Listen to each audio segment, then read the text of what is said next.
Hello class, so today we'll be starting our next topic of chapter 3, capitalization, that is overcapitalization and undercapitalization. Starting with the meaning of overcapitalization. Overcapitalization refers to the situation where the company has raised capital beyond the specific limit. Means जब एक company एक specific limit से excess capital raise कर लेती है तो उसे कहते हैं ओवर कैपिटलाइजेशन। मीन्स जितनी कैपिटल उन्होंने रेज करनी है उस लिमिट से बियॉन्ड जाकर जब वो एक्सेस लिमिट में कैपिटल को रेज करती है उसको कहते हैं हम over capitalization. In other words, when the amount of capital of a company is greater as compared to its average income, means जितनी कंपनी ने कैपिटल लगाई है उतने रिटर्न्स उनको उस कैपिटल से नहीं मिल रहे हैं। मीन्स उनको एक फेयर रिटर्न नहीं मिल रहा है। Means the company is not getting a fair return on it's capital invested. तो अगर उनको रिटर्न्स नहीं आ रहे हैं, प्रॉफिट्स नहीं हो रहे हैं, तो वो अपने शेयर होल्डर्स को एक फेयर डिविडेंड भी डिस्ट्रीब्यूट नहीं कर पाएंगे। तो जब एक कंपनी अपने शेयर होल्डर्स को एक प्रेजेंट अमाउंट पर, एक एडिक्वेट अमाउंट पर जब डिविडेंड नहीं दे पाती है तो वो कंपनी होती है आपकी ओवर कैपिटलाइज्ड। अब बात आ गई कि एक कंपनी को कैसे पता लगेगा कि वो ओवर कैपिटलाइज है। उसके लिए कंपनी क्या करती है, अपने रेट ऑफ रिटर्न को कंपेयर करती है सिमिलर कंपनी के साथ। अगर रेट ऑफ रिटर्न लो होता है मतलब एक कंपनी को ओवर कैपिटलाइज है, मींस उसने जितनी कैपिटल लगाई है उस पर उसे फेयर रिटर्न नहीं मिल रहा है। कई बार कुछ ऐसी सिचुएशंस होती हैं कंपनी में, जैसे स्ट्राइक हो गया, फायर हो गया, एक्सीडेंट हो गया, उसकी वजह से भी कई बार कंपनी प्रॉफिट्स अर्न नहीं कर पाती है, तो वो सिचुएशंस आपकी ओवर कैपिटलाइज सिचुएशंस में नहीं आएंगी। एक फर्म ओवर कैपिटलाइज तभी होगी जब एक कंपनी अपने शेयर होल्डर्स को एक एडिक्वेट रेट पर डिविडेंड्स नहीं दे पा रही है एक लंबे समय तक। सिर्फ 1 और 2 ईयर की यहाँ बात नहीं हो रही है, मीन्स लास्ट 5 to 6 ईयर से ऐसा हो रहा है कि वो अपने शेयर होल्डर्स को एक प्रॉपर अमाउंट, एक प्रॉपर रेट पर डिविडेंड नहीं दे पा रही है, मतलब एक कंपनी क्या है, ओवर कैपिटलाइज्ड। तो दैट इज़ ओवर कैपिटलाइजेशन। अब हम करते हैं कि ऐसे कौन कौन से रीजंस होते हैं जिसकी वजह से एक कंपनी ओवर कैपिटलाइज्ड होती है। फर्स्ट है आपका promotion of the company with inflated assets, कि जब एक कंपनी इस्टेब्लिश होती है, सेटअप होती है, तो उसके प्रमोटर्स उस कंपनी को प्रमोट करते हैं। तो प्रमोशन के लिए जो एसेट्स को परचेज किया जाता है, तो कई बार वो जो प्रमोटर्स हैं वो एसेट्स परचेज करते हैं, वो करते हैं इन्फ्लेटेड रेट पर। इन्फ्लेटेड रेट मीन्स कि वो बहुत हायर प्राइसेस पर उन एसेट्स को परचेज कर लेते हैं जब वो उस कंपनी को प्रमोट कर रहे हैं। जब एक कंपनी सेटअप होती है तो उसके पास इतनी अर्निंग कैपेसिटी नहीं होती, अभी वो बिज़नेस सेटअप हो रहा है, धीरे धीरे ग्रो होगा। तो अगर हम स्टार्टिंग में ही एसेट्स को हायर प्राइसेस पर परचेज कर लेंगे, उन एसेट्स का जिनका हमारी अर्निंग्स के साथ कोई लिंक नहीं होता, मतलब उस कंपनी के लिए वो जो एसेट्स हैं वो एक एडिशनल कॉस्ट की तरह होगी। अब अगर उन्हें एसेट्स परचेज करनी है तो उनकी पेमेंट भी करनी है, तो मैक्सिमम जो इनकम आएगी, जो कैपिटल यूज़ होगी, वो उन एसेट्स की पेमेंट में ही चली जाएगी। तो एक कंपनी के पास इनकम सोर्स कम रहेगा, तो जितनी इनकम कम होगी उतना ही कम डिविडेंड शेयर होल्डर्स को डिस्ट्रीब्यूट किया जाएगा, मतलब एक कंपनी क्या होगी, ओवर कैपिटलाइज्ड। तो सेकंड कॉज है आपका हाई प्रमोशन एक्सपेंसेस। अब जब कंपनी की प्रमोशन के टाइम पे प्रमोशन के ऊपर हम एक जो प्रमोटर्स हैं वो बहुत ज़्यादा एक्सपेंसेस कर देते हैं, मीन्स एक लिमिट के बियॉन्ड जाकर बहुत हैवीली एक्सपेंडिचर्स कर देते हैं, जिसका अफेक्ट एक कंपनी की अर्निंग्स पर आता है। या फिर कई बार हम प्रमोटर्स को एक कंपनी को प्रमोट करने के लिए उनको रेम्यूनरेशन बहुत ज़्यादा दे दी जाती है, एक्सेसिव रेम्यूनरेशन देते हैं। तो अगर हमारी सारी कंपनी की सारी अर्निंग्स उन एक्सपेंसेस को ही राइट ऑफ करने में चली जाएगी तो उनके पास प्रॉफिट्स क्या होंगे, कम रह जाएंगे। तो जितने ज़्यादा कम प्रॉफिट्स होंगे उतना ही कम शेयर होल्डर्स को वो प्रॉफिट डिस्ट्रीब्यूट किया जाएगा, मतलब एक कंपनी क्या होगी, ओवर कैपिटलाइज्ड। थर्ड आता है आपका over estimation earnings at the time of promotion. Promotion के टाइम पर जब एक कंपनी अपनी अर्निंग्स को ओवर एस्टिमेट करती है, जब एक कंपनी इस्टेब्लिश होती है तो एक कंपनी एस्टिमेट करती है, इनकम को डिटर्मिन करती है, तो अगर एक कंपनी की एक्चुअल इनकम कम हो एस्टिमेट से, मीन्स उन्होंने एक एस्टिमेशन लगाई थी कि हमारी कंपनी हम आने वाले नेक्स्ट ईयर में 3 लाख नेटवर्थ अर्न कर लेंगे, प्रॉफिट अर्न कर लेंगे, ये उन्होंने एस्टिमेशन लगाई, बट एक्चुअल में जो प्रॉफिट हुआ वो हुआ 2,50,000 का। बस मतलब उन्होंने क्या की, ओवर एस्टिमेशन करी 50,000 की। तो अगर एक कंपनी की जो एक्चुअल इनकम होगी वो कितनी होगी, एस्टिमेशन से कम होगी, मीन्स उन्होंने जितना अंदाज़ा लगाया था उससे कम हो गई, तो उसके हिसाब से उन्होंने अपनी एक्टिविटी डिस्ट्रीब्यूट की थी, प्रॉफिट्स की डिवीजन की थी कि हम इतना अमाउंट शेयर होल्डर्स को देंगे। तो अगर इनकम कम हुई तो वो प्रॉफिट शेयर होल्डर्स को भी उतना ही कम गया, मतलब एक कंपनी क्या हो गई, ओवर कैपिटलाइज्ड। नेक्स्ट पॉइंट आता है आपका capitalised earnings at lower rate. In case when the firm income is capitalized at a lower rate than the firm is over capitalized, कई बार जब हम कैपिटलाइज अर्निंग्स होती हैं, उन अर्निंग्स का जो हम रेट एस्टिमेट करते हैं वो लोअर रेट करते हैं, कम हमने एस्टिमेशन करी, तो उसकी वजह से भी हमारी फर्म क्या हो जाती है, ओवर कैपिटलाइज्ड। नेक्स्ट पॉइंट आता है आपका फॉर्मेशन और expansion of the company during inflationary period. Inflation के टाइम पीरियड में जब एक कंपनी इस्टेब्लिश होती है या फिर वो अपने बिजनेस को एक्सपैंड करते हैं, तो उस टाइम जो गुड्स परचेज करते हैं वो हाई प्राइसेस पर होते हैं, या फिर जो एसेट्स परचेज करते हैं वो हाई प्राइसेस पर उनको परचेज करनी पड़ती है इन्फ्लेशन के टाइम पीरियड पर। और वो एसेट्स क्या हैं, आपकी अर्निंग से लिंक नहीं है, मीन्स उन एसेट्स को यूज़ करके एक बिजनेस फर्म अर्निंग्स नहीं कर रही हैं, तो वो क्या होता है कंपनी के लिए एक एडिशनल कॉस्ट की तरह, means this is also one of the reason for over capitalization. Next point आता है आपका शॉर्टेज ऑफ कैपिटल। कई बार शॉर्टेज ऑफ कैपिटल की वजह से भी कंपनी क्या होती है, ओवर कैपिटलाइज। जैसे प्रमोटर्स की रॉन्ग एस्टिमेशन की वजह से बिजनेस में सफिशिएंट फंड्स नहीं होते, तो अब कंपनी को क्या करना है, अपनी कैपिटल नीड्स को पूरा करना है, तो उन कैपिटल नीड्स को पूरा करने के लिए उनको लोन्स लेने पड़ते हैं, बोरोड फंड्स के ऊपर जाना पड़ता है। तो जितने ज़्यादा वो लोन्स लेंगे उतनी ज़्यादा उनको इंटरेस्ट पेमेंट्स करनी पड़ेंगी, जितनी ज़्यादा उनको इंटरेस्ट पेमेंट्स करनी पड़ेंगी उतनी उनकी इनकम क्या होगी, रिड्यूस। जितनी इनकम रिड्यूस होगी उतना ही वो कम डिविडेंड अपने शेयर होल्डर्स को पे कर पाएंगे। नेक्स्ट आता है आपका defective depreciation policy. Some companies are unable to maintain adequate reserve for depreciation, कि वो एक प्रॉपर रिजर्व नहीं बना पाते हैं डेप्रिसिएशन के लिए, जिससे उनकी जो अर्निंग कैपेसिटी है वो रिड्यूस होती है। तो जितनी ज़्यादा अर्निंग कैपेसिटी रिड्यूस होगी तो वो क्या बन जाएगी, ओवर कैपिटलाइजेशन। नेक्स्ट आता है आपका लिबरल डिविडेंड पॉलिसी।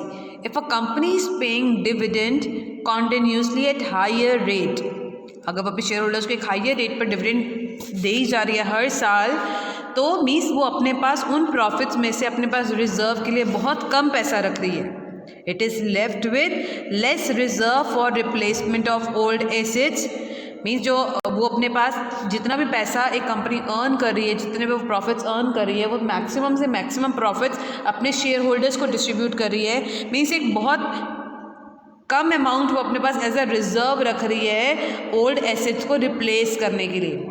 तो कंपनी को उन ओल्ड एसेट्स को रिप्लेस करने के लिए एडिशनल कैपिटल लेनी पड़ेगी, मीन्स लोन्स लेने पड़ेंगे, ताकि वो अपने ओल्ड एसेट्स को रिप्लेस करके न्यू एसेट्स परचेज कर सके, जिससे उनको पेमेंट्स करने पड़ेंगे, जिससे उनकी क्या होगी, अर्निंग कैपेसिटी कम होगी, मीन्स कंपनी क्या होगी, ओवर कैपिटलाइज्ड।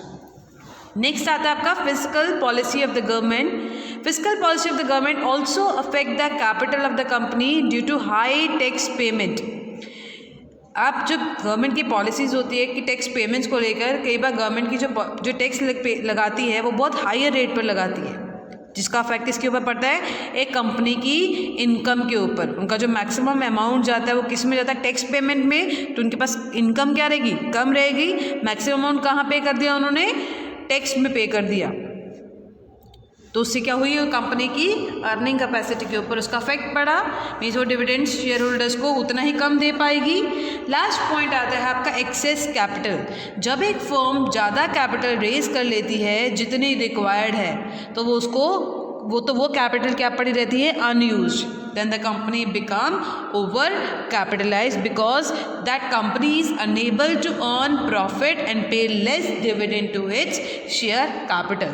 कि अगर वो अपनी एसेट्स को ही प्रॉपर यूज़ नहीं कर पा रही है, अपनी कैपिटल का ही वो ऑप्टिमम यूटिलाइजेशन नहीं कर पा रही है, उसे अर्निंग्स नहीं कर पा रही है, तो अर्निंग्स कम होंगी, तो जितनी ज़्यादा अर्निंग्स कम होंगी उतने ही ज़्यादा कम शेयर होल्डर्स को डिविडेंड्स पे किए जाएंगे, मतलब एक कंपनी क्या होगी, ओवर कैपिटलाइज्ड। तो ये मेन कॉजेस थे जिनकी वजह से कंपनी क्या होती है, ओवर कैपिटलाइज्ड। जो हम नेक्स्ट करेंगे कि ये जो ओवर कैपिटलाइजेशन होती है इसका कंपनी के ऊपर क्या इफेक्ट पड़ता है, कंपनी के शेयर होल्डर्स के ऊपर क्या इफेक्ट पड़ता है, और एक सोसाइटी के ऊपर ओवर कैपिटलाइजेशन का क्या इफेक्ट पड़ता है। सबसे पहले हम बात करते हैं कि ओवर कैपिटलाइजेशन का एक कंपनी के ऊपर क्या इफेक्ट पड़ता है।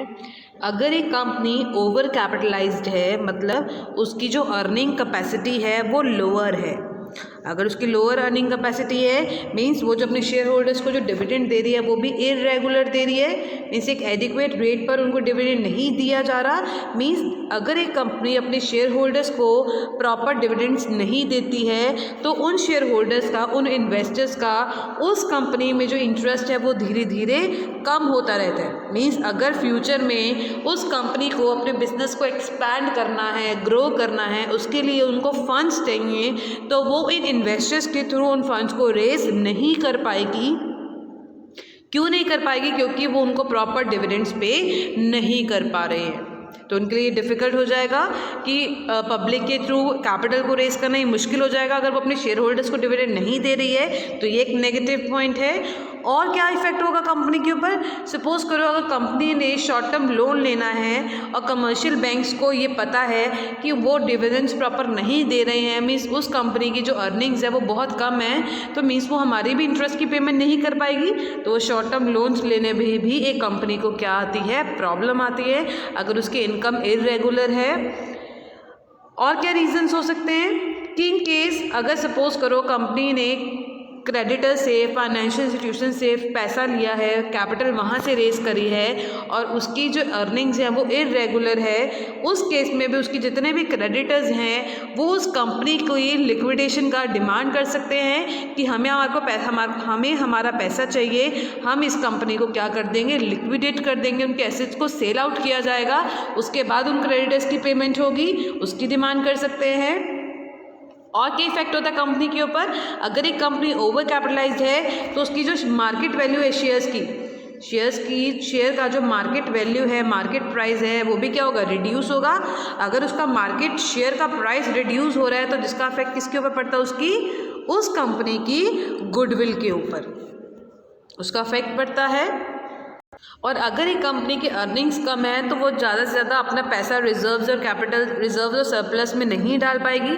रिजर्व्स और सरप्लस अकाउंट में पैसा क्या होगा, बहुत कम होगा, क्योंकि उसकी अर्निंग्स ऑलरेडी कम है, तो वो या तो पैसा अपनी अर्निंग शेयर होल्डर्स को देगी या वो रिजर्व एंड सरप्लस में डालेगी, ठीक है। और कई बार जो गुडविल के ऊपर उस कंपनी का जो इफेक्ट पड़ता है ओवर कैपिटलाइजेशन की वजह से, उस गुडविल को इम्प्रूव करने के लिए, वापस से अपनी वैल्यू बनाने के लिए मार्केट में कंपनी क्या करती है, अपने अकाउंट्स में मैनिपुलेशन करती है कि हम इतना रेट डिविडेंड का अपने शेयर होल्डर्स को दे रहे हैं, तो मैनिपुलेशंस कर सकती है अपने अकाउंट्स में ताकि उनकी गुडविल इम्प्रूव हो सके। और अगर एक कंपनी की अर्निंग्स कम है तो वो अपने ओल्ड एसेट्स को भी न्यू एसेट्स से रिप्लेस नहीं कर सकती। क्यों नहीं कर सकती? क्योंकि उनके पास फंड्स इतने सफिशेंट नहीं हैं। तो ये है ओवर कैपिटलाइजेशन का एक कंपनी के ऊपर इफेक्ट। अब हम बात करते हैं कि उसकी शेयर होल्डर्स के ऊपर क्या इफेक्ट पड़ता है कैपिटलाइजेशन का। अब शेयर होल्डर्स कौन होते हैं? जिन्होंने उस कंपनी के क्या खरीदे हैं, शेयर्स खरीदे हैं, उन्होंने अपना पैसा उस कंपनी को दिया है। तो अगर ओवर कैपिटलाइज कंपनी है, मीन्स उसकी जो अर्निंग्स है वो कम है, मीन्स शेयर होल्डर्स को जो डिविडेंड्स मिलेंगे वो कम मिलेंगे। एक तो ये इफेक्ट होता है कि उनको जो पैसा मिलेगा वो कम मिलेगा, उनका कैपिटल लॉस होगा, मीन्स जिन्होंने जितनी इन्वेस्टमेंट करी थी उनको उनका फेयर रिटर्न नहीं मिलेगा। मीन्स अगर हम कहीं से कंपनी में पैसे इन्वेस्ट करते हैं, सपोज अगर मैंने 10,000 लगाए हैं तो मैं यही एक्सपेक्ट करती हूँ कि मुझे 10,000 से ज़्यादा ही रिटर्न मिले, तभी मेरे को इन्वेस्टमेंट करने का फ़ायदा है। बट अगर सपोज़ करो मैंने वो कंपनी जो होगी वो ओवर कैपिटलाइज होगी, तो मुझे 10,000 की जगह सिर्फ 8,000 में ही मिला, मुझे क्या हुआ, कैपिटल लॉस हुआ। कैपिटल गेन की बजाय मुझे क्या हुआ, कैपिटल लॉस, अगर एक कंपनी क्या है, ओवर कैपिटलाइज्ड है। ये तो अफेक्ट आ गया उसके शेयर होल्डर्स पे। अब हम बात करते हैं कि ओवर कैपिटलाइजेशन का सोसाइटी के ऊपर क्या इफेक्ट पड़ता है। जो ओवर कैपिटलाइज कंपनी होती है वो जानकर अपने प्रोडक्ट के जो प्राइजेज़ हैं उनको हाई कर देती है। क्यों हाई करती है, ताकि ज़्यादा से ज़्यादा उनके पास क्या है, इनकम आए। प्राइजेस को वो हाई कर देती है और उसकी क्वालिटी को क्या कर देती है, रिड्यूस कर देती है, क्योंकि उनके पास इतने सफिशिएंट मशीन्स, उनके पास इतने एसेट्स नहीं होते हैं, उनके पास इतना सफिशिएंट रॉ मटेरियल नहीं होता कि वो अपनी क्वालिटी को, अपने प्रोडक्ट की क्वालिटी को इम्प्रूव कर सकें। और ये सब चीज़ें क्यों नहीं होती, क्योंकि उनके पास सफिशिएंट फंड्स नहीं होते, क्योंकि वो कंपनी क्या है, ओवर कैपिटलाइज्ड है। तो वो क्या करते हैं, अपने प्रोडक्ट्स की क्वालिटी को रिड्यूस करके उसके प्राइजेस को क्या कर देते हैं, हाई कर देते हैं, जिसकी वजह से वो मार्केट में कंपटीशन को फेस नहीं कर पाते। तो ओवर कैपिटलाइज्ड कंपनीज को उनको क्या प्रॉब्लम आती है, कंपटीशन को फेस करने में प्रॉब्लम्स आती हैं। और अगर एक कंपनी लॉन्ग टर्म तक कंपटीशन को फेस नहीं कर पाती है तो वो धीरे धीरे वो कंपनी क्या होती रहती है, लिक्विडेट हो जाती है। कुछ टाइम के बाद उस कंपनी को लिक्विडेट होना पड़ता है। और क्या इफेक्ट होता है सोसाइटी के ऊपर, कि अगर एक कंपनी जो ओवर कैपिटलाइज कंपनी होती है वो क्या करती है, अपने एक्सपेंसेस को कम से कम करती है। वो क्या करती है, अपने एक्सपेंसेस को, अपने खर्चे को कम से कम करती है, रिड्यूस करती है। वहीं अपनी इनकम को वो क्या करती है, इंक्रीज़ करती है। और वो इनकम को इंक्रीज़ करने के लिए कई बार वर्कर्स की जो वेजेस होते हैं उसके अंदर भी वो क्या कर देते हैं, रिडक्शन कर देते हैं। मीन्स उनको कम वेजेस पे करते हैं ताकि उनके पास ज़्यादा से ज़्यादा इनकम रहे।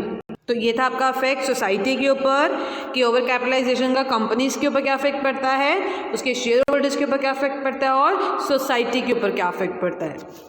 तो ये थे आपके consequences of over capitalization. Next हम करते हैं रेमेडीज ऑफ ओवर कैपिटलाइजेशन, कि ओवर कैपिटलाइजेशन को किस तरीके से रिड्यूस किया जा सकता है। फर्स्ट पॉइंट है आपका रिडक्शन इन बॉन्डेड डेब्ट्स। एक कंपनी को ओवर कैपिटलाइजेशन की सिचुएशन को इम्प्रूव करने के लिए अपने डेब्ट्स को रिड्यूस करना चाहिए। मीन्स उनकी क्या करनी चाहिए, पेमेंट करनी चाहिए। अब ये ओवर कैपिटलाइज कंपनी के लिए डिफ़िकल्ट है डेब्ट्स की पेमेंट करना। क्यों मुश्किल है उनके लिए, क्योंकि उनके पास इतने सफिशिएंट फंड्स नहीं होते हैं, उनकी अर्निंग कैपेसिटी इतनी अच्छी नहीं होती है, उनके पास इतना पैसा नहीं है कि वो उन डेब्ट्स की पेमेंट कर सके। तो उन डेब्ट्स की पेमेंट करने के लिए अब उस कंपनी को क्या करना पड़ेगा, कुछ न्यू शेयर्स को इशू करना पड़ेगा। न्यू शेयर्स को जब वो इशू करेगी तो उस कंपनी के पास पैसा आएगा तो वो उन डेब्ट्स की क्या कर पाएगी, पेमेंट कर पाएगी। तो एक ओवर कैपिटलाइज कंपनी को क्या करना चाहिए, डिस्काउंटेड रेट पर उन शेयर्स को इशू करना चाहिए ताकि उनके पास सफिशिएंट फंड्स हों और वो उन डेब्ट्स की पेमेंट कर सके। अब डेब्ट्स की पेमेंट करने के लिए ओवर कैपिटलाइज कंपनी ने क्या किया, शेयर्स को इशू किया। तो अब यहाँ पे जो हम करना चाहते हैं ओवर कैपिटलाइजेशन सिचुएशन में, हम एक कंपनी की कैपिटलाइजेशन को रिड्यूस करना चाहते हैं ताकि उनकी ओवर कैपिटलाइजेशन की सिचुएशन को हम इम्प्रूव कर सकें। बट इन डेब्ट्स की पेमेंट करने के लिए हम क्या करें, शेयर्स को इशू कर रहे हैं तो उससे क्या हो रहा है, एक कैपिटलाइजेशन और इंक्रीज हो रही है ना कि डिक्रीज हो रही है। तो ये एक एप्रोप्रिएट मेथड नहीं है ओवर कैपिटलाइजेशन की सिचुएशन को ठीक करने का। तो दूसरा हम पढ़ते हैं, that is your reduction in the rate of interest of debentures. A company must reduce the rate of interest of high rate debentures in order to improve the earning capacity of over capitalized company। कि एक company को अब वो जो जितने भी debentures issue कर रही है उन्हें उन हाई इंटरेस्ट रेट वाले डिबेंचर्स को लो इंटरेस्ट रेट वाले डिबेंचर्स में क्या कर देना चाहिए, कन्वर्ट कर देना चाहिए। ताकि उनको ज़्यादा से ज़्यादा इंटरेस्ट पेमेंट ना देनी पड़े और वो अपनी अर्निंग कैपेसिटी को थोड़ा इम्प्रूव कर सके। और वो ये कन्वर्जन तभी कर पाएगी अगर उसके डिबेंचर्स होल्डर्स क्या होंगे, उसके लिए एग्री होंगे। और वो तभी एग्री होंगे जब उन्हें वो डिबेंचर्स डिस्काउंटेड रेट पर इशू किए जाएंगे। तो एक ओवर कैपिटलाइजेशन सिचुएशन को इम्प्रूव करने के लिए कंपनी को क्या करना चाहिए, अपने हाई इंटरेस्ट रेट डिबेंचर्स को लो इंटरेस्ट रेट डिबेंचर्स में क्या करना चाहिए, कन्वर्ट करना चाहिए, ताकि वो अपनी अर्निंग कैपेसिटी को इम्प्रूव कर सके। नेक्स्ट आता है आपका redemption of high dividend preferred stock. For over capitalised company should redeem their preference shares so that earnings available for shareholders, कि एक कंपनी को अपने जिनके जो प्रेफरेंस शेयर्स हैं उनको रिडीम कर देना चाहिए, उनकी रिडेम्पशन कर देने चाहिए, ताकि एक कंपनी के पास अर्निंग्स आएँ, सफिशिएंट फंड्स आएँ, ताकि उनसे उनके जो शेयर होल्डर्स की पोजीशन है वो अपने इक्विटी शेयर होल्डर्स को एक एप्रोप्रिएट डिविडेंड दे सके, जिसकी वजह से उनके शेयर्स की, इक्विटी शेयर्स की मार्केट वैल्यू भी क्या होती है, इम्प्रूव होती है। तो ये तभी पॉसिबल होगा रिडेम्पशन। अब वो प्रेफरेंस शेयर्स की पेमेंट तभी कर पाएंगे अगर उनके पास फंड्स होंगे। अब उनके पास फंड्स कहाँ से आएंगे, जब वो उनको न्यू शेयर्स को इशू करना पड़ेगा। अब इस मेथड में भी क्या हो रहा है कि वो अपनी कैपिटलाइजेशन में इंक्रीज कर रहे हैं शेयर्स को इशू करके। और वो शेयर्स इशू क्यों कर रहे हैं, ताकि वो उन प्रेफरेंस शेयर्स शेयर होल्डर्स की उनकी रिडेम्पशन कर सके, उनको पेमेंट कर सके। तो ये भी एक एप्रोप्रिएट मेथड नहीं है, क्योंकि इसमें भी कैपिटलाइजेशन में इंक्रीज हो रहा है, ना कि डिक्रीज हो रहा है। और हमारा मेन ऑब्जेक्टिव क्या है, ओवर कैपिटलाइजेशन की सिचुएशन को इम्प्रूव करना, और इस मेथड में हमारी कैपिटलाइजेशन में इंक्रीज हो रहा है, डिक्रीज नहीं हो रहा है। नेक्स्ट आता है आपका reduction in par value of shares. जो उसकी एक्चुअल वैल्यू होती है, जो फेस वैल्यू होती है शेयर्स की, उसको रिड्यूस करना। A company has to reorganize their share capital in order to reduce over capitalization. Means उन्हें शेयर की पार वैल्यू को रिड्यूस करना चाहिए, और ये तभी पॉसिबल होगा अगर उसके शेयर होल्डर्स क्या होंगे, इस चीज़ के लिए एग्री होंगे। मीन्स उनकी जो फेस वैल्यू होती है कि एक शेयर कितने प्राइस का है, एक वर्ड उसकी फेस वैल्यू क्या है, उस फेस वैल्यू को एक कंपनी को रिड्यूस करना चाहिए, ताकि वो अपनी ओवर कैपिटलाइजेशन सिचुएशन को इम्प्रूव कर सके। नेक्स्ट आता है आपका reduction in number of shares. अब एक कंपनी को अपनी ओवर कैपिटलाइजेशन को रिड्यूस करने के लिए अपने नंबर ऑफ शेयर्स को भी क्या करना चाहिए, रिड्यूस करना चाहिए। शेयर्स की फेस वैल्यू के साथ साथ उन्हें नंबर ऑफ शेयर्स में भी क्या करनी चाहिए, रिडक्शन करनी चाहिए। एक फेस वैल्यू को रिड्यूस करने का इफेक्ट एक ओवर कैपिटलाइजेशन के ऊपर इतना नहीं पड़ता जितना नंबर ऑफ शेयर्स को रिड्यूस करने का पड़ता है। तो एक कंपनी को ओवर कैपिटलाइजेशन की सिचुएशन को इम्प्रूव करने के लिए नंबर ऑफ शेयर्स जो इशू कैपिटल वो करते हैं स्टार्ट, तो उन इशू कैपिटल को उसे रिड्यूस करना चाहिए। मीन्स जो नंबर ऑफ इशू शेयर्स रखती है उस नंबर को रिड्यूस करना चाहिए। नेक्स्ट लास्ट पॉइंट आता है आपका ploughing back of profit. A company should not distribute all of its profit to its shareholders, rather they should reinvest their profits in order to increase the market value of shares. कि वो ये नहीं कि जितना उन्होंने उनकी earnings आई, जितना उनका प्रॉफिट आया, वो सारा का सारा उन्होंने डिविडेंड्स की फॉर्म में डिस्ट्रीब्यूट कर दिया। नहीं, ऐसा नहीं होना चाहिए। एक कंपनी को अपने पास कुछ एक परसेंटेज अपने पास एज अ रिजर्व रखना चाहिए, अपने पास उनको किसी और जगह पर री इन्वेस्ट करना चाहिए, ताकि उनके शेयर्स की एक उनकी लिक्विडिटी मेंटेन रहे और उस कंपनी की जो शेयर वैल्यू है, मार्केट वैल्यू है शेयर्स की, वो भी क्या हो, इम्प्रूव हो। तो ये थे रेमेडीज़ कि ओवर कैपिटलाइजेशन की सिचुएशन को एक कंपनी किस किस तरीके से इम्प्रूव कर सकती है। नेक्स्ट हम करते हैं अंडर कैपिटलाइजेशन। अब अंडर कैपिटलाइजेशन का मतलब डेफिशिएंसी ऑफ फंड्स को लेकर नहीं है कि फंड्स की कमी है कंपनी के पास, बल्कि under capitalization is the reverse of over capitalization. अभी हमने लास्ट टॉपिक किया ओवर कैपिटलाइजेशन। अब ओवर कैपिटलाइजेशन वाली कौन सी सिचुएशंस होती हैं जिसमें एक कंपनी के पास सफिशिएंट फंड्स नहीं होते कि वो अपने शेयर होल्डर्स को एक एप्रोप्रिएट रेट पर डिविडेंड डिस्ट्रीब्यूट कर सके। That is the situation of over capitalization. अगर हम बात करें अंडर कैपिटलाइजेशन की तो ये वो सिचुएशन होती है जब एक कंपनी के पास एबनॉर्मली हाई प्रॉफिट्स होते हैं। मीन्स जितनी उन्होंने कैपिटल लगाई है और जितनी उन्होंने पैसा लगाया है कंपनी में उससे ज़्यादा उनको जब अर्निंग्स होती हैं तो उस सिचुएशन को हम बोलते हैं under capitalization. When a company continuously earning abnormally high profits on its capital employed, it is said to be under capitalized। कि जब एक कंपनी बहुत ज़्यादा प्रॉफिट अर्न कर रही है, मीन्स जितना उन्होंने पैसा लगाया उससे ज़्यादा वो अर्निंग्स कर रही है, तो वो अंडर कैपिटलाइज सिचुएशन होती है। और इस अंडर कैपिटलाइजेशन की वजह से उनके जो शेयर्स की जो मार्केट वैल्यू होती है वो भी क्या होती है, ज़्यादा होती है। The market value of share is higher than the book value. और जो इनकम होती है मीन्स जितनी कंपनी ने कैपिटल लगाई है उससे ज़्यादा क्या होती है उस कंपनी की इनकम होती है। The income of the company is greater than capitalization. मतलब कि एक कंपनी अपने एसेट्स को एफिशिएंटली क्या कर रही है, यूज़ कर रही है। The assets of the company are being utilized more efficiently.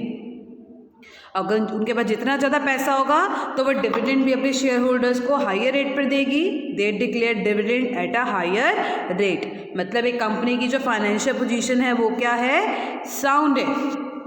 तो हम शॉर्ट में कह सकते हैं under capitalization means the average income of company is greater as compare to the amount of capitalization and such company declare dividend at a higher rate. कि under capitalize company वो companies होती है जो बहुत ज़्यादा हाई रेट पर profits earn कर रही हैं, जो फाइनेंशियली साउंड कंपनीज होती हैं, जिनकी मार्केट वैल्यू जो होती है शेयर्स की वो भी हाई होती है और वो अपने शेयर होल्डर्स को हायर रेट पर डिविडेंड डिस्ट्रीब्यूट करते हैं। जस्ट ऑपोजिट है ओवर कैपिटलाइजेशन का। तो इस सिचुएशन को हम बोलते हैं अंडर कैपिटलाइजेशन। अगर हम बात करें एक डिफरेंस की, शॉर्ट डिफरेंस की ओवर और अंडर कैपिटलाइजेशन में, अब यहाँ पर जो फंड्स होते हैं उनके पास सफिशिएंट फंड्स नहीं होते, बट यहाँ पे जो फंड्स होते हैं वो बहुत सारे एप्रोप्रिएट फंड्स होते हैं, प्रॉफिट ज़्यादा होते हैं। वहीं पर जो शेयर्स की मार्केट वैल्यू होती है वो कम होती है और अंडर कैपिटलाइजेशन में मार्केट वैल्यू शेयर्स की क्या होती है, ज़्यादा होती है। ये अपने शेयर होल्डर्स को जो डिविडेंड डिस्ट्रीब्यूट करते हैं वो लोअर रेट पर डिस्ट्रीब्यूट करते हैं।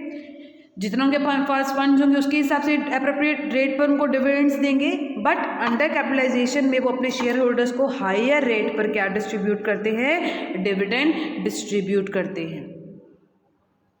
ये अपने एसेट्स को एफिशिएंटली यूज़ नहीं करते और ये अपने एसेट्स का एप्रोप्रिएट क्या कर रहे हैं, यूटिलाइजेशन कर रहे हैं। तो ये एक डेफिनेशन का एक मोटा मोटा इन दोनों के बीच में डिफरेंस, ओवर और अंडर कैपिटलाइजेशन के बीच में। नेक्स्ट जो हम करेंगे कि एक कंपनी में अंडर कैपिटलाइजेशन की सिचुएशन कब अराइज होती है, क्या क्या मेन रीजंस हैं जिसकी वजह से एक कंपनी क्या होती है, अंडर कैपिटलाइज्ड। फर्स्ट पॉइंट है आपका अंडर एस्टिमेशन ऑफ अर्निंग्स। जब एक कंपनी की प्रमोशन होती है, जब एक कंपनी इस्टेब्लिश होती है तो प्रमोशन के टाइम पर उसके जो प्रमोटर्स हैं उस कंपनी की फ्यूचर अर्निंग को एस्टिमेट करते हैं। तो जब हम एक कंपनी की फ्यूचर अर्निंग्स को अंडर एस्टिमेट कर दें, मीन्स कम एस्टिमेशन लगाई और जो हमारी एक्चुअल इनकम हुई, जो एक्चुअल इनकम हुई उस कंपनी की वो ज़्यादा हुई उसकी एस्टिमेटेड इनकम से। अब क्या है, इनकम ज़्यादा है बट हमने जो एस्टिमेशन लगाई थी वो कम लगाई थी, मीन्स अर्निंग्स ज़्यादा हुई कंपनी की, तो क्या हुई, अंडर कैपिटलाइजेशन की सिचुएशन अराइज हुई। दूसरा, use of high capitalised rate. तो जब हम प्रमोशन करते हैं एक फ्यूचर अर्निंग को एस्टिमेट करने के लिए एक रेट पे, कैपिटलाइजेशन रेट पर हम एस्टिमेशन करते हैं कि उस कंपनी की फ्यूचर और एक्सपेक्टेड अर्निंग्स कितनी होगी। तो जब उसके प्रमोटर्स या कंपनी के एम्प्लॉयज़ जब हाई रेट को यूज़ कर लेते हैं, जो एक्चुअल रेट होता है वो क्या होता है, लो, तब भी क्या राइज होती है हमारी अंडर कैपिटलाइजेशन की सिचुएशन। सपोज करो कि जो हमारा एक्चुअल रेट है अंडर कैपिटलाइजेशन को निकालने का वो है 10%, जो करंट रेट मार्केट में चल रहा है, बस जिसके प्रमोटर्स ने यूज़ किया वो क्या रेट यूज़ किया, 15%, हाई कैपिटलाइजेशन को रेट को यूज़ किया। नेक्स्ट आता है आपका promotion of a company during deflation. अब जब एक कंपनी डिफ्लेशन के टाइम पीरियड पर इस्टेब्लिश होती है तो उस कंपनी की अंडर कैपिटलाइजेशन की सिचुएशन अराइज होती है दो रीज़न की वजह से। पहला कि जो उसने एसेट्स परचेज करी हैं वो क्या परचेज़ करी है, लोअर रेट पर परचेज़ करी है। वहीं ओवर कैपिटलाइजेशन में क्या होता है कि जब वो एसेट्स परचेज़ करती है इन्फ्लेशन के टाइम पीरियड पे, तो उनको जो एसेट्स परचेज़ करने पड़ते हैं वो एक्सपेंसिव एसेट्स परचेज़ करता है जिसमें उनका जो पैसा लगता है वो ज़्यादा लगता है। तो एक तरीके से वो क्या है, एडिशनल कॉस्ट कितना है। वहीं पर अगर एक कंपनी डिफ्लेशन के टाइम पीरियड पर इस्टेब्लिश हुई है तो उन्होंने जो एसेट्स परचेज़ किए हैं वो लोअर रेट पर परचेज़ किए हैं, मीन्स उन्होंने जो पैसा दिया उन एसेट्स के लिए वो भी क्या दिया, कम दिया। एक तो ये रीज़न है कि उनके फंड सेव हुए। दूसरा कि एक बार जब कंपनी डिफ्लेशन के टाइम पीरियड पे इस्टेब्लिश हुई तो जब इन्फ्लेशन का टाइम पीरियड आएगा, जब बूम पीरियड आएगा तो उस कंपनी की जो अर्निंग्स हैं वो अर्निंग्स होनी स्टार्ट हो जाएंगी, जिससे उस कंपनी की क्या आ रही है, इनकम आ रही है और अंडर कैपिटलाइजेशन की सिचुएशन क्या हो रही है, अराइज हो रही है। तो ये था promotion of a company during deflation, कि डिफ्लेशन के टाइम पीरियड पे जब एक कंपनी स्टैब्लिश होती है तो वो एक अंडर कैपिटलाइज्ड कंपनी होती है। Next, under estimation of capital requirement.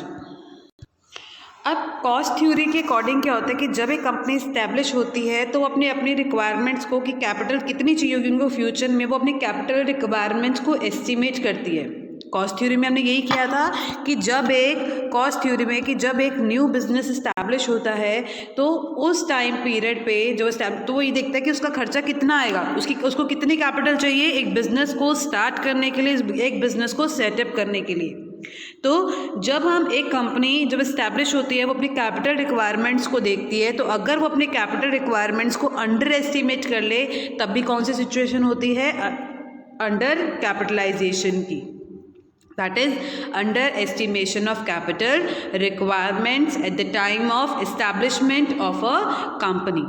Next आता है आपका conservative dividend policy, कि जब एक कंपनी अपना सारा का सारा प्रॉफिट एक डिविडेंड के फॉर्म में डिस्ट्रीब्यूट नहीं करती, मींस कि वो जो अपने शेयर होल्डर्स को जो डिविडेंड दे रही है वो बहुत लोअर रेट पर डिविडेंड डिस्ट्रीब्यूट करती है उनको, मीन्स वो एक हाई रेट डिविडेंड डिस्ट्रीब्यूट नहीं करिए अपने शेयर होल्डर्स को, एक वो लोअर रेट चार्ज करिए डिविडेंड का, मीन्स कि वो जो अपने प्रॉफिट्स में से जो डिविडेंड दे रही है वो शेयर होल्डर्स को वो कम दे रही है। जितना कम देगी उतना ही उनके पास प्रॉफिट्स रहेगा रिजर्व और सरप्लस अकाउंट में, मीन्स उनके पास, कंपनी के पास क्या रहेगा, पैसा रहेगा, फंड्स रहेगा, जिससे उनकी क्या रहेगी, लिक्विडिटी मेंटेन रहेगी। अगर उस कंपनी की लिक्विडिटी मेंटेन है मीन्स उनकी जो मार्केट वैल्यू है शेयर्स की वो भी क्या होगी, इम्प्रूव होगी। नेक्स्ट आता है आपका हाई स्टैंडर्ड ऑफ एफिशिएंसी। अब कुछ ही कंपनीज क्या करती हैं, अंडर कैपिटलाइज कंपनीज जो टेक्निक्स यूज़ करती हैं वो मॉडर्न टेक्निक्स यूज़ करती हैं, जिसमें उनकी जो कॉस्ट आती है वो मिनिमम से मिनिमम आती है, मीन्स वो अपने एसेट्स को क्या कर रहे हैं, एफिशिएंटली यूज़ कर रहे हैं, जिससे उस कंपनी की एफिशिएंसी बढ़ती है, कॉस्ट कम आती है और फंड्स जो प्रॉफिट्स आते हैं वो ज़्यादा आते हैं। लास्ट आता है आपका लो प्रमोशन एक्सपेंसेस, कि जो उसके प्रमोटर्स हैं वो जो एक्सपेंसेस करते हैं एक कंपनी को जब स्टार्ट करते हैं, वो बिज़नेस को सेटअप करते हैं, जब कंपनी की प्रमोशन होती है तो वो एक्सपेंसेस भी कम से कम करते हैं, और जब प्रमोटर्स को रेम्यूनरेशन दी जाती है उनकी सर्विसेज के लिए, उनको जो चार्जेस दिए जाते हैं वो भी कम दिए जाते हैं। तो जितनी ज़्यादा कम दिए जा रहे हैं उतना ही फंड्स अवेलेबल है उस कंपनी के पास, मीन्स क्या है, वो कंपनी अंडर कैपिटलाइज्ड। तो ये थे रीजंस जिसकी वजह से कंपनी क्या होती है, अंडर कैपिटलाइज्ड।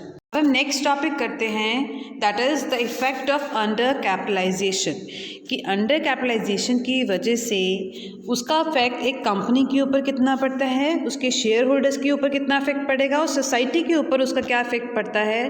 तो सबसे पहले हम बात करते हैं effects of under capitalization on the company.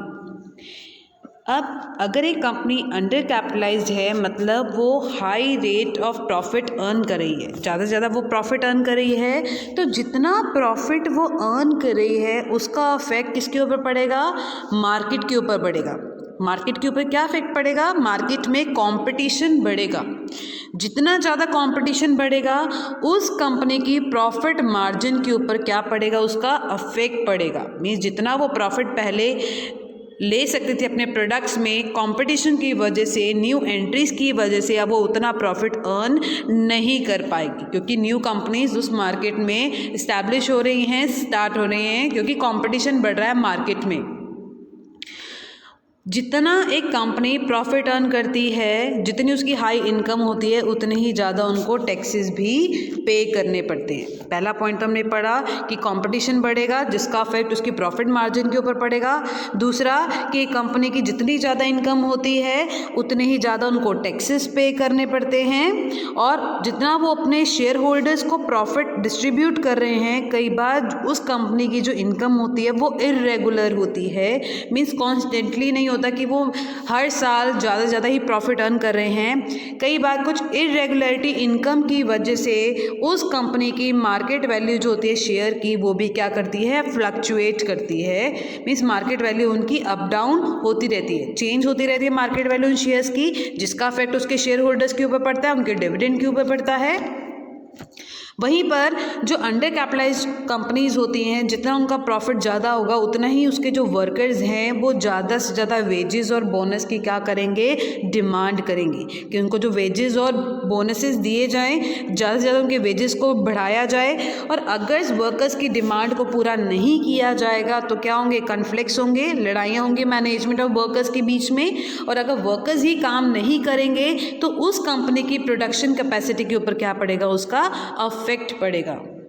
वहीं पर जो अंडर कैपिटलाइज्ड कंपनी होती है उसके जो भी कंज्यूमर्स होते हैं वो भी अंडर कैपिटलाइज्ड कंपनीज को क्रिटिसाइज करते हैं। क्या क्रिटिसिज्म करते हैं वो ये कहते हैं कि वो कंपनी उन प्रोडक्ट्स का अननेसेसरी हाई प्राइस चार्ज करके कंज्यूमर्स को क्या किया जा रहा है? एक्सप्लॉइट किया जा रहा है। तो वो गवर्नमेंट को डिमांड करके उन प्रोडक्ट्स की जो वैल्यू है, प्राइजेज है, उनको रिड्यूस करने के लिए अप्रोच कर सकते हैं। और अगर एक कंपनी एबनॉर्मली ज़्यादा से ज़्यादा बहुत हाई प्रॉफिट्स वो अर्न कर रही है तो गवर्नमेंट मैक्सिमम टाइम्स उन कंपनीज़ के अंदर क्या करती है? अपनी इंटरफेयर करती है, इंटरफेरेंस होती है गवर्नमेंट की।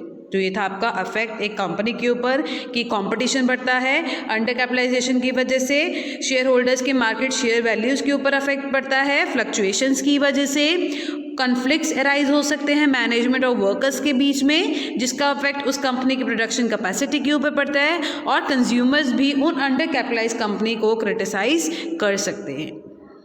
तो ये था इफेक्ट कंपनी के ऊपर। दूसरा हम बात करते हैं कि अंडर कैपिटलाइजेशन का शेयर होल्डर्स के ऊपर क्या इफेक्ट पड़ता है। अब शेयर होल्डर्स को तो फ़ायदा है, क्या फ़ायदा है? कि उनको जो डिविडेंड डिस्ट्रीब्यूट किया जा रहा है वो हायर रेट पर दिया जा रहा है, जिससे उनकी जो शेयर्स है उस शेयर्स की क्या बढ़ रही है? मार्केट वैल्यू इंक्रीज हो रही है। मीन्स अगर उन शेयर्स को आगे फर्दर सेल करेंगे तो वो मैक्सिमम से मैक्सिमम प्रॉफिट्स अर्न कर सकते हैं। और अगर इस अंडर कैपिटलाइजेशन की वजह से अगर एक कंपनी की गुडविल अच्छी है तो एक शेयर होल्डर को अगर लोन लेना हो तो वो इजीली अपने शेयर्स को एज अ सिक्योरिटी पर रख कर लोन भी इशू कर सकती है। मीन्स वो लोन ले सकती है। नेक्स्ट हम बात करते हैं सोसाइटी की, कि अंडर कैपिटलाइजेशन का सोसाइटी के ऊपर क्या इफेक्ट पड़ता है। अब अंडर कैपिटलाइजेशन में क्या होता है कि प्रॉफिट्स बढ़ते हैं, कंपनीज के पास हाई प्रॉफिट होता है, तो जितना ज़्यादा प्रॉफिट होगा उतना ही मार्केट में क्या बढ़ेगा? कंपटीशन बढ़ेगा। तो जितना ज़्यादा मार्केट में कंपटीशन बढ़ेगा उतनी ही न्यू कंपनीज इस्टेब्लिश होंगी। तो जितनी ज़्यादा न्यू कंपनीज इस्टेब्लिश हो रही हैं तो मीन्स क्या हो रही है? इंडस्ट्रियल डेवलपमेंट हो रही है हमारी इकॉनमी की, हमारी इकॉनमी क्या हो रही है? डेवलप हो रही है। इसी अंडर कैपिटलाइजेशन की वजह से कंज्यूमर्स को क्या मिलती है? क्वालिटी ऑफ प्रोडक्ट्स मिलते हैं, वो भी फेयर प्राइजेस पर। Because of this under capitalization consumers are getting quality of product at fair prices. और क्या इफेक्ट होता है सोसाइटी के ऊपर? कि जितनी ज़्यादा न्यू इंडस्ट्रीज होंगी नई से नई कंपनीज अपने अपने बिज़नेस को इस्टेब्लिश करेंगी, वहीं पर जो एग्जिस्टिंग कंपनीज होंगी वो क्या करेंगे, अपने बिज़नेस को एक्सपैंड करेंगी, ग्रो करेंगी। तो जितना वो अपने अपने बिज़नेस को एक्सपैंड कर रही हैं, न्यू इंडस्ट्रीज़ ओपन हो रही है, तो क्या हो रही है, एम्प्लॉयमेंट जनरेट हो रही है, एम्प्लॉयमेंट बढ़ेगी। तो जितनी ज़्यादा एम्प्लॉयमेंट बढ़ेगी वहीं पर लोगों के पास क्या आएगी, इनकम आएगी। तो जितनी ज़्यादा इनकम आएगी वहीं पर प्रोडक्ट्स की डिमांड बढ़ेगी, जिससे इंडस्ट्रीज़ की प्रोडक्शन कैपेसिटी इंक्रीज़ होगी।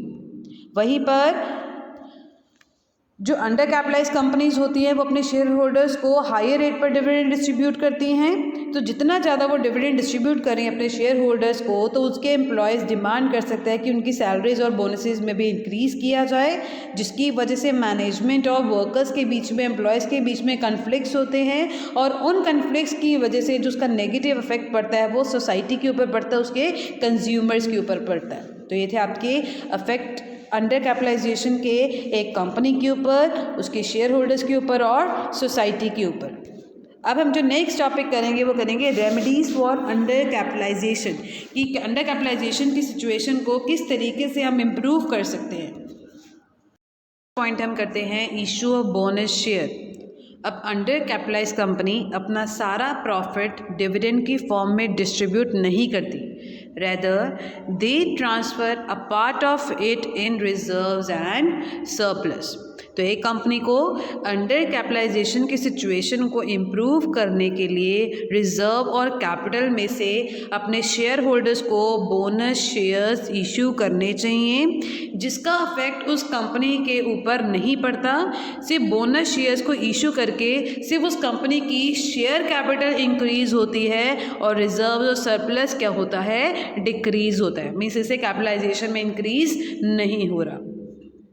सेकेंड हम पॉइंट करते हैं स्प्लिटिंग ऑफ शेयर्स।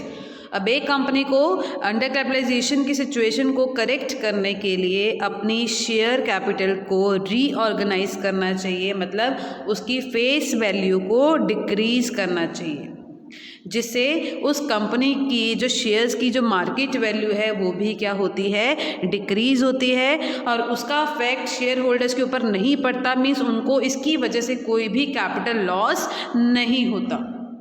लास्ट आता है आपका इशू ऑफ फ्रेश शेयर्स। एक कंपनी न्यू शेयर्स को भी इशू कर सकती है, जिससे उस कंपनी की शेयर कैपिटल इंक्रीज़ हो रही है, means number of shares increase हो रहे हैं, वहीं पर रेट ऑफ डिविडेंड क्या होगा, डिक्रीज़ होगा। तो ये थी रेमेडीज़ कि एक कंपनी अपनी अंडर कैपिटलाइजेशन की सिचुएशन को किस तरीके से करेक्ट कर सकती है, किस तरीके से वो इम्प्रूव कर सकती है।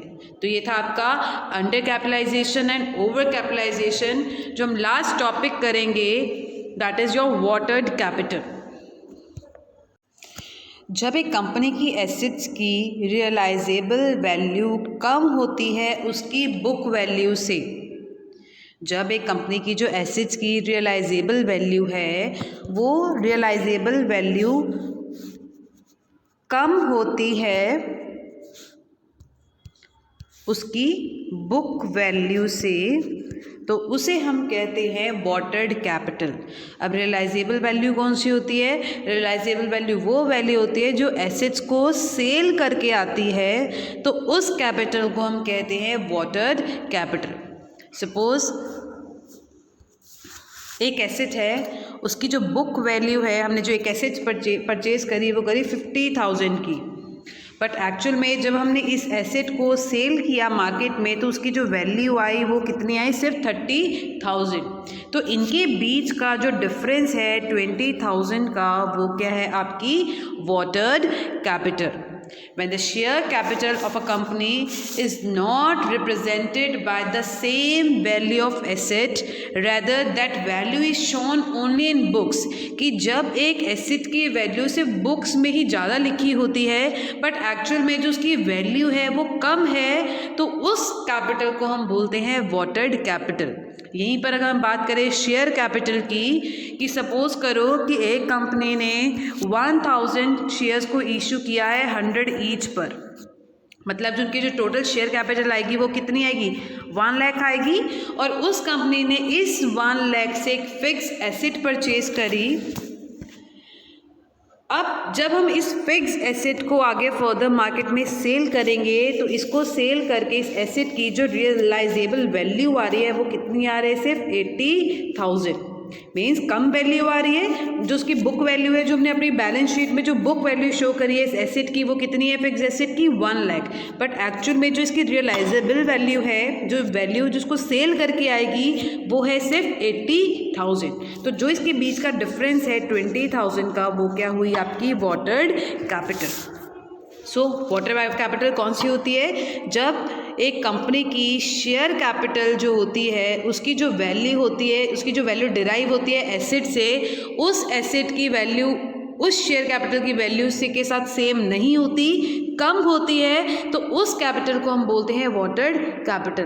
When the share capital of a company is not represented by the same value of asset, rather that value is shown only in books, कि उस वैल्यू को सिर्फ बुक्स ऑफ अकाउंट में ही शो किया गया है, सिर्फ बैलेंस शीट में ही शो किया गया है, बट उसकी जो मार्केट वैल्यू है, एक्चुअल वैल्यू है, वो कम है, तो उस कैपिटल को हम बोलते हैं वॉटर कैपिटल। तो ये था आपका चैप्टर कैपिटलाइजेशन। तो यहाँ से आपका चैप्टर खत्म होता है।